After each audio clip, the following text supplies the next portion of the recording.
let's consider a few reasons why this Fujifilm X-T1 could well be the bargain of the year.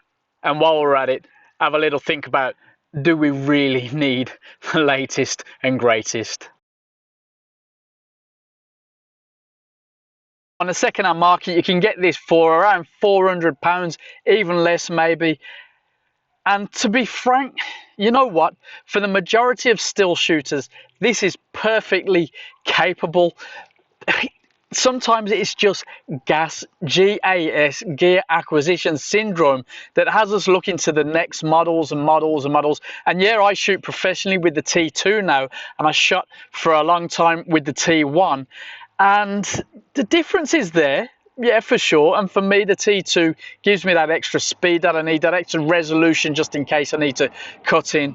But with the T1, you can easily get beautiful prints up to, well, as big as you want, really. I mean, as you know, if you've been watching the channel, I got wall size prints off my Nikon D200s way back when, and that was a 10 point something megapixel sensor, nowhere near as good as what we've got now or what we had a few years ago. Then there's the speed factor.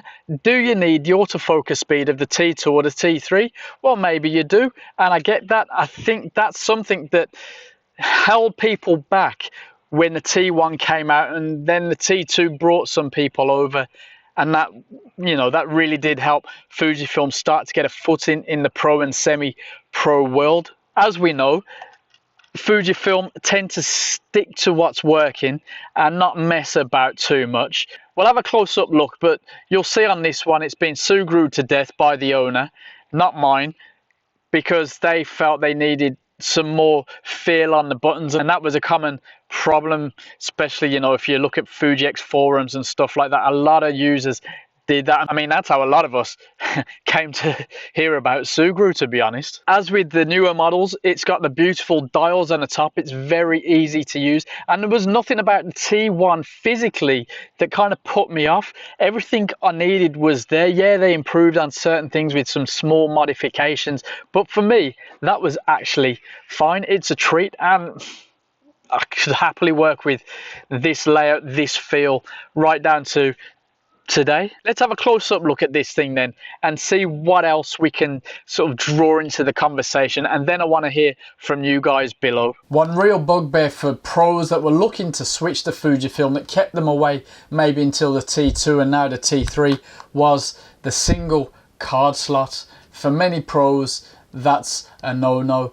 Definitely worth mentioning, this is a weather resistant body, similar to the T2 and the T3, splash and dust proof, so that's very, very handy. It works well with the smartphone. The app is basically, the app hasn't come on a fat lot since 2014. I was never happy with the video quality. That's something you're not really going to be messing around with too much with the T1. The T2 really did step up the game when it comes to video stuff. I'd recommend this as a stills shooter. That gives me that little bit extra need, but of course I had to pay for that. Now the T1 was originally a £1,300, whatever, $1,300 body, as was the T2. Now the T2 prices are dropping because the T3 is about to hit the shelves, and maybe you'd look to just invest a little bit more, but for half the price, this is a beautiful camera. It was fantastic at full price. So, you know, 4 years later, and we've got not just two, but another model. It's all about what you need. You know that poll that we did? Are you happy to shoot with the pre-2016 Fujifilm camera in 2018? If no, what feature is a must-have for you from the Fuji's released 2016 onwards? 78% happy to shoot with the pre-2016 Fuji, and there's a whole bunch of examples in there, and you know what, really good stuff. And someone's mentioned here the XE2, not quite as good JPEG wise, but I've got it right here, and we're going to take a look at this in the next video. Subscribe, hit the notification bell, and let's have a chat below.